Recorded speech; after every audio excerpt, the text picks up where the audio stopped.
আমার প্রিয় দ্বাদশ শ্রেণীর চতুর্থ সেমিস্টারের শিক্ষার্থী বন্ধুরা, আজকের ভিডিওতে আলোচনা করব ইতিহাস প্রশ্ন উত্তর সাজেশন নিয়ে। এই পর্বে আলোচিত হবে ইউনিট 4 চ্যাপ্টার 4 স্বাধীনতার পথে। বরাবরের মতোই এই অধ্যায়ের গুরুত্বপূর্ণ প্রশ্ন উত্তরগুলো তোমাদের দেখিয়ে দেব এবং বলে দেব এর মধ্যে সবচেয়ে গুরুত্বপূর্ণ প্রশ্ন কোনটি। অর্থাৎ অধ্যায়ের প্রশ্নের উত্তরের সংখ্যা বেশি থাকায় আমি কিছু কিছু প্রশ্নের মধ্যে স্টার দিয়ে রেখেছি। তাছাড়াও এই অধ্যায় থেকে যে দুটো গুরুত্বপূর্ণ প্রশ্ন আমি বলবো সেই দুটো 8 নম্বরে প্রশ্ন করে রাখলে তোমরা এই অধ্যায় থেকে যে প্রশ্নটি দেবে কমন পাবে। তো চলো বন্ধুরা শুরু করা যাক। সংক্ষিপ্ত প্রশ্ন মান ৩। প্রথম প্রশ্ন, প্রশ্ন ১, মাউন্টব্যাটেন পরিকল্পনা কি? অথবা মাউন্টব্যাটেন পরিকল্পনা কি? মাউন্টব্যাটেনের প্রস্তাবে কি বলা হয়? অথবা টিকা লেখো মাউন্টব্যাটেন পরিকল্পনা। তোমরা দেখতে পাচ্ছ এই প্রশ্ন আমি স্টার দিয়ে রেখেছি, অর্থাৎ এই প্রশ্নটি খুবই গুরুত্বপূর্ণ। পরের প্রশ্ন, প্রশ্ন ২, রাওলাট আইনের বিরুদ্ধে ভারতীয়দের প্রতিক্রিয়া কি হয়েছিল? অথবা রাওলাট আইন ও তার প্রতিক্রিয়ার উপর টিকা লেখো। পরের প্রশ্ন, প্রশ্ন ৩, মাতঙ্গিনী হাজরা স্মরণীয় কেন? অথবা টিকা লেখো মাতঙ্গিনী হাজরা। অথবা সশস্ত্র বিপ্লবী আন্দোলনে মাতঙ্গিনী হাজরা স্মরণীয় কেন? তোমরা কিন্তু লক্ষ্য করবে যে স্টার দিয়ে প্রশ্নগুলো গুরুত্বপূর্ণ প্রশ্ন, এবং আরেকটি জিনিস লক্ষ্য করবে যে প্রশ্নগুলিতে অনেকগুলো পয়েন্ট আছে। ৩ নম্বর প্রশ্ন দিলে একটু পয়েন্ট কমিয়ে লিখবে, আর বড় প্রশ্ন দিলে অর্থাৎ ৪ নম্বরের দিলে আর 2 পয়েন্ট বাড়িয়ে দেবে। সেইভাবেই উত্তরগুলো কিন্তু দেওয়া আছে। পরের প্রশ্ন, প্রশ্ন ৪, টিকা লেখো মন্ত্রী মিশন। অথবা মন্ত্রী মিশন কি? পরের প্রশ্ন, প্রশ্ন ৫, ক্রিপস মিশনকে গান্ধীজি ফেল পড়া ব্যাংকের চেকের সাথে তুলনা করেছেন কেন?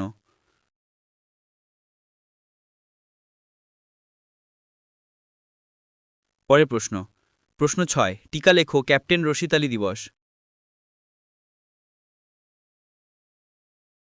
পরের প্রশ্ন, প্রশ্ন ৭, ত্রিপুরী কংগ্রেস স্মরণীয় কেন? 4 স্টার।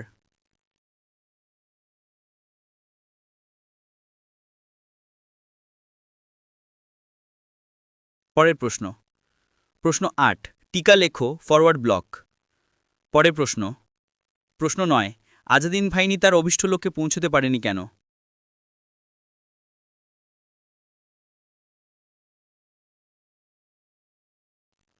পরের প্রশ্ন, প্রশ্ন ১০, প্রশ্ন, হরিপুরা কংগ্রেস সম্পর্কে সংক্ষেপে আলোচনা করো।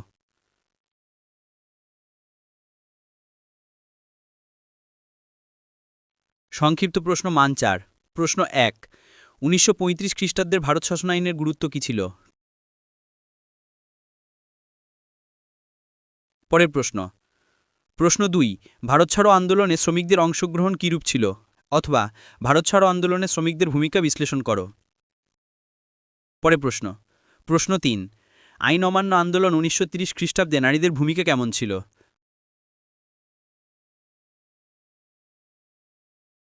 পরের প্রশ্ন, প্রশ্ন ৪, ভারত ছাড়ো আন্দোলন ব্যর্থতার কারণগুলি লেখো। উত্তর, বড় ২ নম্বর প্রশ্নের উত্তরটি দেখো, ব্যর্থতার কারণ পয়েন্টটি লিখলেই হবে। পরের প্রশ্ন, প্রশ্ন ৫, ভারত ছাড়ো আন্দোলনে নারী সমাজের ভূমিকা লেখো। পরের প্রশ্ন, প্রশ্ন ৬, টিকা লেখো রাজাজি সূত্র বা সিআর ফর্মুলা। অথবা রাজাজি সূত্র বা সিআর ফর্মুলা বলতে কী বোঝায়? পরের প্রশ্ন, ওয়াভেল পরিকল্পনা টিকা লেখো। অথবা ওয়াভেল পরিকল্পনা সম্বন্ধে কি জানো? পরের প্রশ্ন, ভারত ছাড় আন্দোলনে কৃষক ভূমিকা কীরূপ ছিল?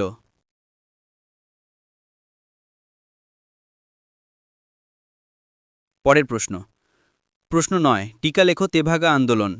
অথবা তেভাগা আন্দোলন সম্পর্কে লেখো। ব্যাখ্যামূলক প্রশ্ন মান ৮। প্রথম প্রশ্ন, প্রশ্ন ১, আইন অমান্য আন্দোলনের কারণ ও ফলাফল আলোচনা করো। অথবা গান্ধীজির নেতৃত্বে আইন অমান্য আন্দোলনের বিবরণ দাও। অথবা আইন অমান্য আন্দোলনের কারণ, কর্মসূচি, ব্যাপকতা ও ফলাফল আলোচনা করো।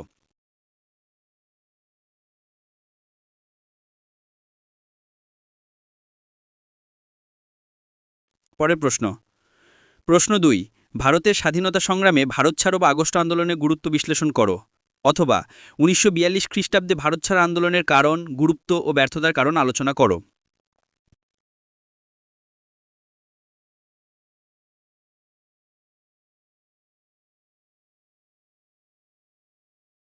পরে প্রশ্ন, প্রশ্ন ৩, ভারতের স্বাধীনতা সংগ্রামে নেতাজি সুভাষচন্দ্র বসু এবং আজাদিন ফৌজের ভূমিকা সংক্ষেপে আলোচনা করো। অথবা ভারতের স্বাধীনতা সংগ্রামে আজাদিন ফৌজ এবং সুভাষচন্দ্র বসুর অবদান আলোচনা করো।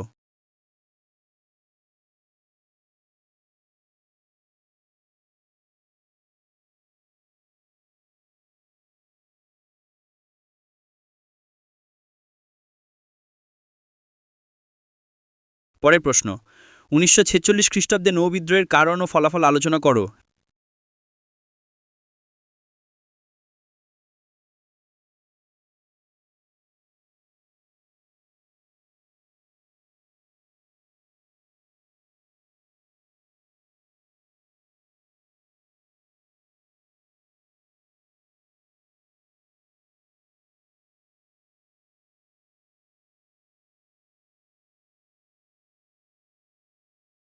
পরের প্রশ্ন 5 সাইমন কমিশন গঠনের কারণ কি ছিল, এর প্রতিক্রিয়া ও তাৎপর্য আলোচনা করো। অথবা সাইমন কমিশন কি, সাইমন কমিশন কেন ভারতে আসে, সাইমন কমিশন কেন ব্যর্থ হয়েছিল, ভারত কেন প্রতিবাদ করেছিল। পরের প্রশ্ন 6 ক্রিপস মিশন কি, ক্রিপস মিশনের প্রস্তাবগুলি কি ছিল, কংগ্রেস ও মুসলিম লীগ কেন তা প্রত্যাখ্যান করে। অথবা ক্রিপস মিশন কি, এটি কোন রাজনৈতিক পটভূমিতে ভারতে আসে, ক্রিপস মিশনের ব্যর্থতার কারণগুলি ব্যাখ্যা করো। অথবা ক্রিপস কেন ভারতে এসেছিলেন, তার প্রস্তাবগুলি কী ছিল, ক্রিপস প্রস্তাব ব্যর্থ কেন। পরের প্রশ্ন ভারতীয় রাজনীতিতে গান্ধীজি অথবা সুভাষচন্দ্র বসুর ক্যারিসমা সম্পর্কে লেখো। অথবা গান্ধীজি ও সুভাষচন্দ্র বসুর রাজনৈতিক মতদর্শের মধ্যেকার প্রধান পার্থক্যগুলি সংক্ষেপে আলোচনা করো। অথবা ভারতের স্বাধীনতা অর্জনে মহাত্মা গান্ধী প্রবর্তিত অহিংসা নীতির সীমাবদ্ধতাগুলি উল্লেখ করো এবং সুভাষচন্দ্র বসুর সশস্ত্র সংগ্রামের যৌক্তিকতা মূল্যায়ন করো। ভিডিওটি ভালো লাগলে এটি লাইক ও সাবস্ক্রাইব করে আমাদের এই টুভোজেশন চ্যানেলের সঙ্গে যুক্ত থেকো। তোমাদের দিন শুভ হোক। আর এখান থেকে যে দুটো প্রশ্নের কথা আমি বলেছিলাম সেই দুটো প্রশ্নের উত্তর সমেত পিডিএফ আমাদের হোয়াটসঅ্যাপ চ্যানেলে দেওয়া হয়েছে, দেখে নাও। হোয়াটসঅ্যাপ চ্যানেলের লিঙ্ক এই ভিডিও ডেসক্রিপশন বক্সে দেওয়া আছে, এছাড়াও চ্যানেলের বায়োতেও দেওয়া আছে। তোমার দিন শুভ হোক। ধন্যবাদ।